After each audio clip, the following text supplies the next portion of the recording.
listening to TC Talks on TNT.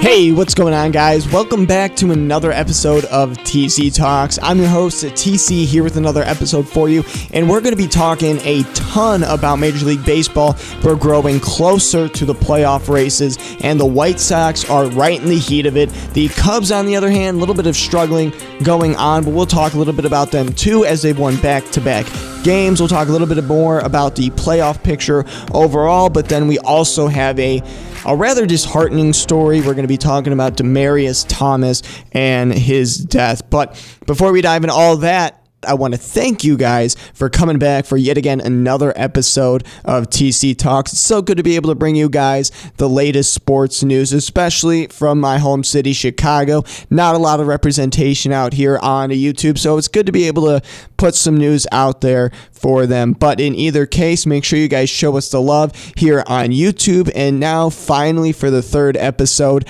on Instagram. I hope you guys have been enjoying that as well.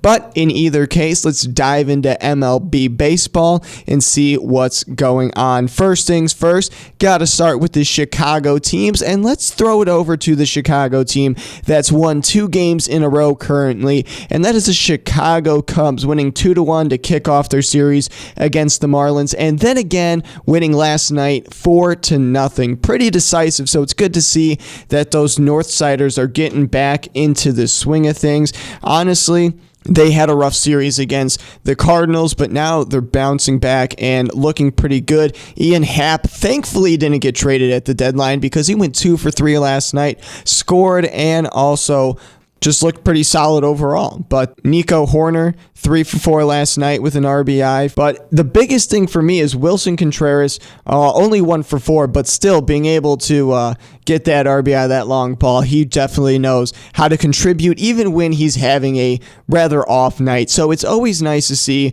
the Cubs put something nice together, especially when Drew Smyly is pitching, because that guy needs to gain some confidence. He went over 6 innings, 5 hits, only 1 walk, 4 strikeouts, no earned runs. So that is exactly what you want to see from Drew Smyly. He's had a few rough outings this year, so him being able to bounce back is always nice. Tonight, the Cubs are taking on the Marlins yet again. I guess it's this afternoon at 1:20 p.m. Central Time.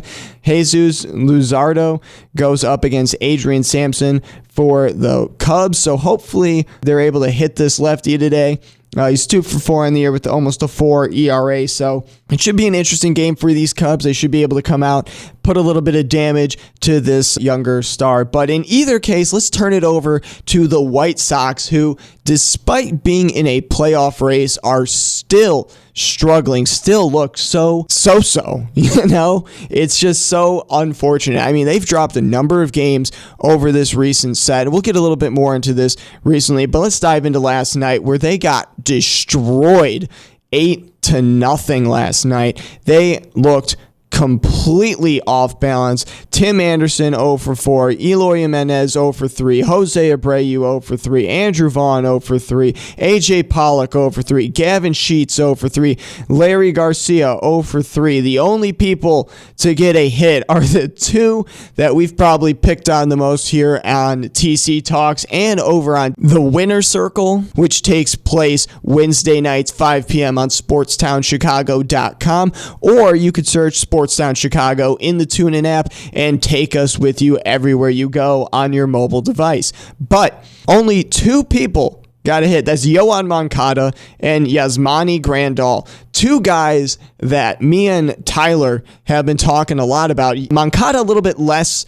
aggressively just because he is one of the few lefty bats in the Chicago lineup, but Yasmani Grandal, terrible. And it's because despite him being one of the few lefties, he was hitting, I think, 150-something at some point and just has not looked good on the year overall. I mean, as of right now, he's hitting 193. So, I mean, that just kind of goes to show you where he is. Why the White Sox decided to pick him up, no idea. But he's here. He's doing things. Hopefully he gets it above 200 for the end of the season. But Lucas Giolito gets a call tonight for the Southsiders. They take on the Rangers again to conclude their 4-game series. He goes up against Spencer Howard, who is dealing just as good as most of these Rangers pitchers, which is poorly, which is ridiculous to see the White Sox go out there and make one of these guys look like an absolute domination. I mean, the guy they played against last night,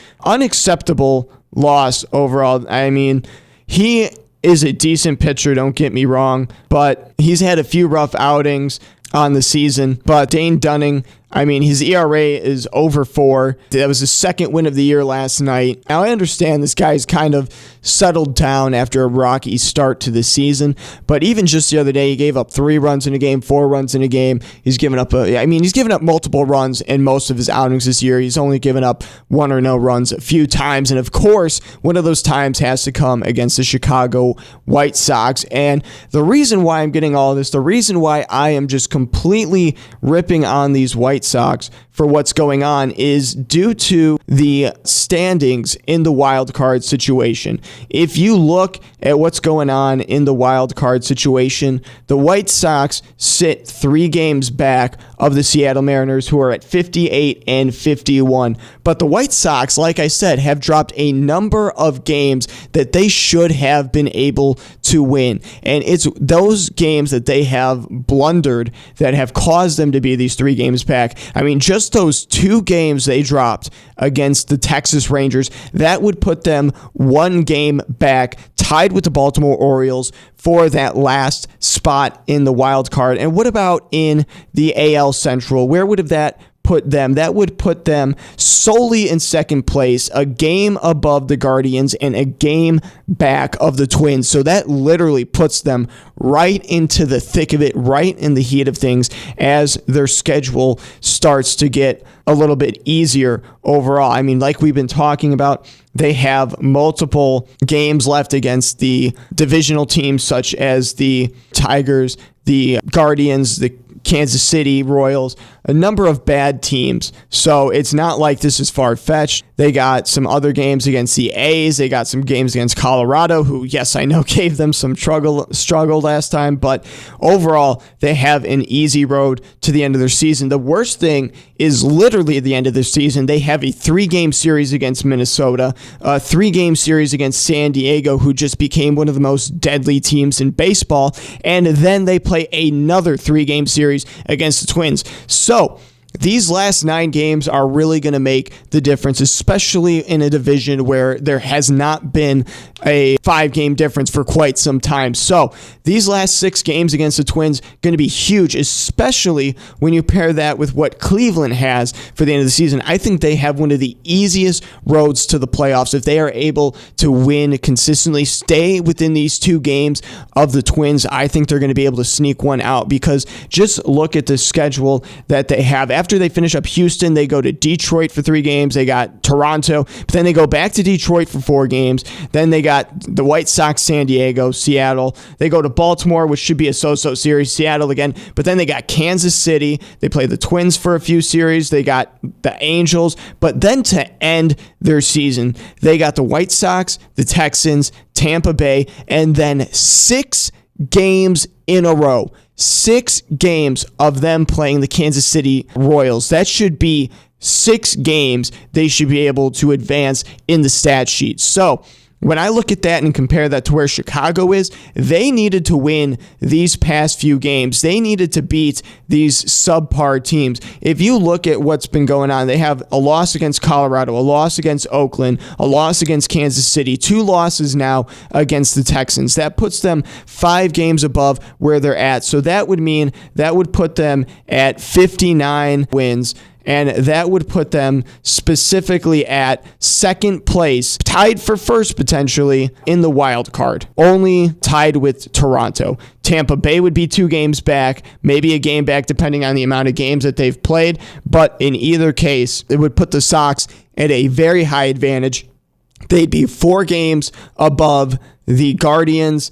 And then for the Twins, they would be 2 games above them. So those 5 games, which seem meaningless over a span of multiple wins, actually came back to bite the Sox more than you could ever imagine. And that is crucial, especially when you look at the teams they're going to be playing going past this streak right here of these subpar teams? Well, they're going to have a few more games, but they're going to go to Kansas City, Detroit, but then they got Houston, Cleveland, a game against Kansas City, Baltimore, Arizona, then if Kansas City, then the Twins. So they have a few mix of hard and good games within that stretch. So it's not going to be as easy as it was going from Colorado to Oakland to Kansas City to Texas. That is the easiest string of games that they should have had, and unfortunately, they have dropped 5 of those, and that's just not something that you can have, especially coming off a split series with Cleveland. You need to be able to make up time for that. But let's look at some of the other teams that are hunting for that wild card spot. Like I said, the Baltimore Orioles probably have the most difficult path just because they are one of those middle-of-the-road teams. They do play Toronto a decent amount. They do play Boston and Tampa Bay, who are also vying for that last spot. They play Houston. It's going to be a tough road for them, especially with the end of their season. They play Houston, Boston, New York, and then Toronto. So that's going to be a rough way to end the season. And then additionally, beyond that, the Red Sox not looking much better in terms of their schedule they got. Obviously, they're going to be playing New York Yankees, Orioles a little bit, Toronto, Tampa Bay. So it's not like it's going to be a very easy schedule for them. Overall, they have a few easy win games, like they play the Pittsburgh Pirates a little bit. They play Cincinnati a few games. So they do have a possibility, but to end their season, they play New York in a 4-game set, Baltimore in a 4-game set, and then Toronto and Tampa Bay in a 3-game set. So I don't really see that being the easiest. The Seattle Mariners, however, they're probably one of the top teams to be able to secure their spot in the wild card. Not too many hard games. And then to wrap up their season, they have probably one of the easiest schedules. After playing San Diego in September, on September 14th, they go to LA, then they go to Oakland, then they go to Kansas City and Texas, back to Oakland, then wrap up their season in Detroit. So those are a number of easy win games that they should go on to win, at least majority of them. I mean, they have 8 games against very subpar teams with the Angels and Detroit, and then they have 4 3-game series against some subpar teams, Kansas City, Texas, and 2 series against Oakland. So that's an easy run for them. But the team that I think is going to give them the biggest problems, like I said before, guys, is Cleveland, especially with those 6 games to end the season against the Royals. That is going to both boost them in the division, and it's going to boost them overall in the standings. So I think it's going to be pretty hard for either the Twins or the White Sox to be able to pull away with this one. I think the Guardians are going to sneak into the playoffs as the AL Central champion, and I don't think that the Sox are going to have enough left in the tank to be able to make it in the playoffs, unfortunately. I mean, that's just my opinion on it, but let me know what you guys think down in the comment section below. Do you think that the White Sox will be able to rebound and find a way into the wild card race, or perhaps become first in the AL Central? I find it a long shot, but let me know what you guys think in the comments section, or slide into our DMs on Instagram. Whatever you want to do to let us know, that works. But let's get to the NL wild card race, and unlike the AL wild card, this one is nowhere near as fun. There are only 4 teams really in the mix right now. That's the Milwaukee Brewers coming in 1 game back of the Philadelphia Phillies at 58-49. Then the Phillies secure that last spot, like I just said. San Diego is at 61-49. And then the Atlanta Braves have a commanding 4-game lead for the first wild card spot at 64-45. So it's a very, very tight margin of error for these teams, but at the same time, they don't need to worry as much because the teams behind them, San Francisco is the team after Milwaukee, 7 games back. Marlins are next at 11 games back. So for these teams to be able to slip up like that, it would be a complete collapse of their season. So in either case, I think the National League, for the most part, has been solidified. Hey, look at that. They got the Cubs on here, 15.5 games back for the wild card. So, honestly, it's pretty solid. It's pretty set who's going to be there. Maybe San Francisco can make a good run, but I don't see the Marlins doing anything or anybody else below below San Francisco. So I think that's pretty much set. San Francisco might be able to make a play, might be able to win a string of games or something like that. But honestly, who knows with what's going on? They've only won 4 of their last 10, so it doesn't seem like it's going to be the season for them. But in any case, it's going to be a fun October, and I am definitely looking forward to that as the playoff picture grows near. But in either case, we do have a rather somber story to end TC Talks, and I know, I apologize, guys. It is not nice to end a show on a sour note, but unfortunately, this is a story I just wanted to cover really quickly, and it's because it's one of those things that made me open my eyes, because I knew on some level that this happened, but at the same time, it really hit me all over again to know this. But as I'm sure a lot of you guys know, or if you forgot like me for some reason, Demaryius Thomas had passed away back in December, on December 9th of last year, and we didn't know at the time what it was, but we now know that he died from complications of a seizure disorder, according to an autopsy report from Fulton County Medical Examiner's Office. And Demaryius Thomas, only 33 years old, suffered from CTE, but they don't think that had anything to do with his seizure disorder or anything like that. They also say they don't really know if the NFL is what caused this seizure disorder or what, but it seems like it's the seizure that killed him in the end. And this is just really unfortunate, because when I think of Demaryius Thomas, I just think of my childhood and like a solid overall stand-up guy. I mean, I'm kind of at a loss for words, because like Demaryius Thomas, like not only did he give back to his community, not only was he a vibrant player who both excelled at the position, but he did it with grace. He did it with a level of formality that you don't really see, especially in the modern NFL. And unfortunately, it's going to be hard to see somebody replicate that. You see so many of these guys getting hyped on themselves, and that's fine. I understand. I mean, we're talking about guys that are the upper echelon of their positions, et cetera, et cetera. But at the same time, Demaryius Thomas had a level of humility to him, despite being one of the best players in the NFL.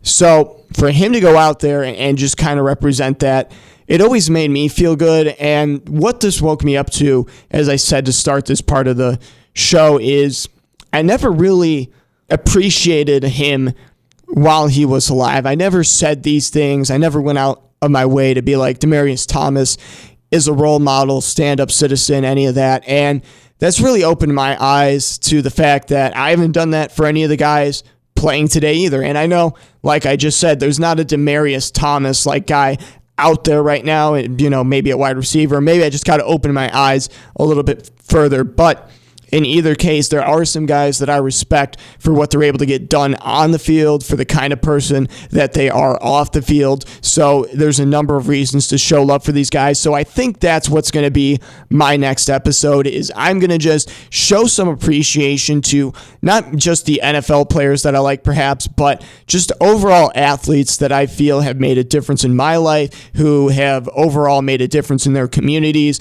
stuff like that. Just spread some love, because you know, it's good to spread the love before it's only a memory. You want to spread the love while it's alive and well, inspire other people, build people up, and get them on board with what this person's doing, you know? So that's what we're going to be shooting out to do. We're going to want to be uplifting, bring it up, show some praise for some people who deserve it, and hopefully you guys will learn something new. Maybe you'll find out, you know, you have a local hero who's doing some great things in your community, because you just know so many of these guys in professional sports just go out there and try to do the best to get back to their communities. So I want to be able to share those instances with you, share how awesome some of these players are, because it's easy to rip on these people for when they don't play good. It's easy to rip on them when they're struggling to beat the teams that they should, Chicago White Sox, but you got to give them the credit that they deserve, and I think that's just what we're going to do here. So I'm going to stop rambling, stop talking about how we're going to appreciate these guys, and I'll kick it over to that next episode and get that going. Until next time, this has been TC with TC Talks. Show me the love any way you can. Peace.